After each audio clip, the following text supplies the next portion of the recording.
ঠাকুরের আতুল চরণে প্রণাম জানিয়ে, আরাধ্যা জগৎজননী বড়মায়ের আতুল চরণে প্রণাম জানিয়ে, পরম পূজ্য পাদবর্দার চরণে প্রণাম জানিয়ে, পূজনীয় আচার্যদেবের চরণে প্রণাম জানিয়ে সকলকে আমার রানন্দিত জয়গুরু বলে আলোচনা প্রসঙ্গে অষ্টম খণ্ডে 11ই জ্যৈষ্ঠ শনিবার 1353 সাল। সেজ ঠাকুর রাতে বাঁধের ধারে চৌকিতে খালি গায়ে বসে আছেন।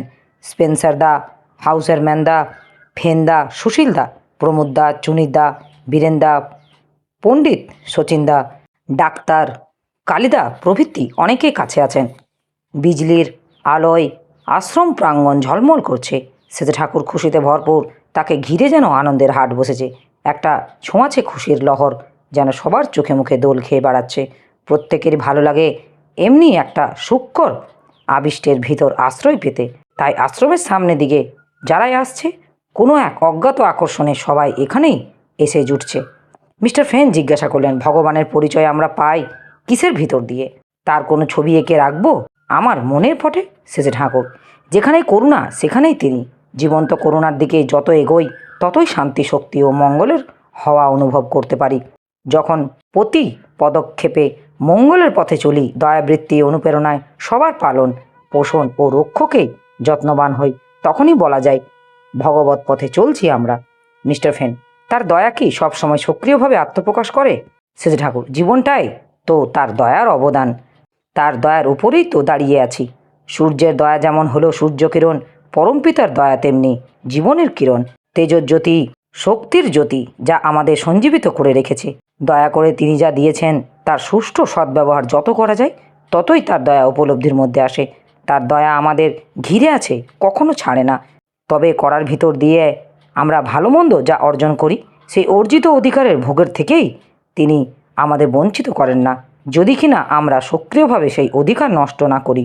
ভগবানের দয়া এই যে মানুষ তার করার ভিতর দিয়ে যত দুঃখই আহরণ করুক, আন্তরিকভাবে আর্ত হয়ে তার থেকে ত্রাণ চাইলে তা সে পেতে পারে, যদি সে তা পাওয়ার জন্য যা যা করণীয় তা করতে রাজি থাকে। মানুষ যতই খতমের পথে চলুক, ভগবান তার জীবন সমবেগ রূপে সর্বদাই চেষ্টা করেন যাতে টিকে থাকতে পারে। এই দয়া শক্তির কাজ চলছে অবিরাম। আবার জীবন কল্যাণের জন্য তিনি যে আসেন, সেই তার পরম দয়া। ভগবান যিশু যদি না আসতেন তাহলে পৃথিবীটা কতখানি দরিদ্র হয়ে থাকতো তা ভেবে দেখেছ? যীশুখ্রিস্টের কথা বলতে গিয়ে আবেগে তার চোখ দুটো ছলছল করে উঠল, গলাটা ধরে আসলো। তার অকুলতা লহমান প্রতিটি অন্তরে সঞ্চারিত হয়ে গেল। মিনিট খানেক চুপচাপ কাটলো। বাইরের একটা দাদা আশ্রমে এসে প্রাজাপাত্য ব্রত করেছেন। সেজে ঠাকুর তাকে জিজ্ঞাসা করলেন, কতদিন হলো? উক্ত দাদা, আজ 26 দিন। সেজে ঠাকুর, তাহলে তো পাড়ি দিলে আর কি? সুশীলদার দিকে চেয়ে বললেন, ওর খুব রোগ আছে, এক নাগাড়ে 3টে প্রজাপত্য করে ফেলেছে। সুশীলদা একটু হাসলেন। সেজে ঠাকুর, হিন্দুদের বিধি বিধানগুলি যে কত বৈজ্ঞানিক, আমি যত ভাবি ততই অবাক হয়ে যায়। ঠিক মনোভাব নিয়ে আচার আচরণ ও 10 বিধি সংস্কারের অনুষ্ঠানগুলি পালন করলে মানুষের এমন একটা গভীর বোধ জাগে যা লাখ তাত্ত্বিক আলোচনাও হবার নয়। করার ভিতর দিয়ে না গেলে সুস্থ ভাবানুকম্পিতাগুলি জীবনে দানা বেঁধে ওঠে না। যে কোনো দিন নাম করেনি, প্রাণের টানে সে নাম মহাত্ম সম্বন্ধে যতই জানুক, তার কোনো দিন মালুম হবে না নামের মধ্যে কত শান্তি, কত তৃপ্তি। দ্রোণাচার্য, ভীম ইত্যাদি নীতিজ্ঞান সম্বন্ধে কথা উঠল। সেজে ঠাকুর, যে নীতিজ্ঞানে গুরুনিষ্ঠার সঙ্গে কোনো সম্পর্ক নেই, তা কৃত্রিম, যা প্রভুকে পূরণ করে না তা ধর্মকে পূরণ করে না, অর্থাৎ সত্তাপোষণী হয়ে ওঠে না। কি করব আমরা সেই গুণ দিয়ে যা সত্তাকে পালন পোষণ করে না?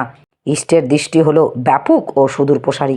তিনি চান বৃহত্তর পরিপূরণ, যা দিয়ে ক্ষুদ্রতর ও পরিপূরিত হতে পারে। অবশ্য আপাতত হয়তো কষ্ট আসে। ছোট ছোট কষ্টকে যারা বড় করে নিয়ে তার প্রতিকার করতে গিয়ে বৃহত্তর মঙ্গলকে ত্যাগ করে, তাদের কষ্ট কোনো দিন যায় না। এরপর শেষে ঠাকুর একজনের সঙ্গে নিভৃত কথনে ব্যাপৃত হলেন। সবাই উঠে পড়লেন। আমার এই আলোচনা প্রসঙ্গে কিছু ভুল ত্রুটি হয়ে থাকলে আপনারা আমায় ক্ষমা করবেন। উপস্থিত দাদা, ভাই, বোন, মায়েদের আমার আনন্দিত জয় গুরু।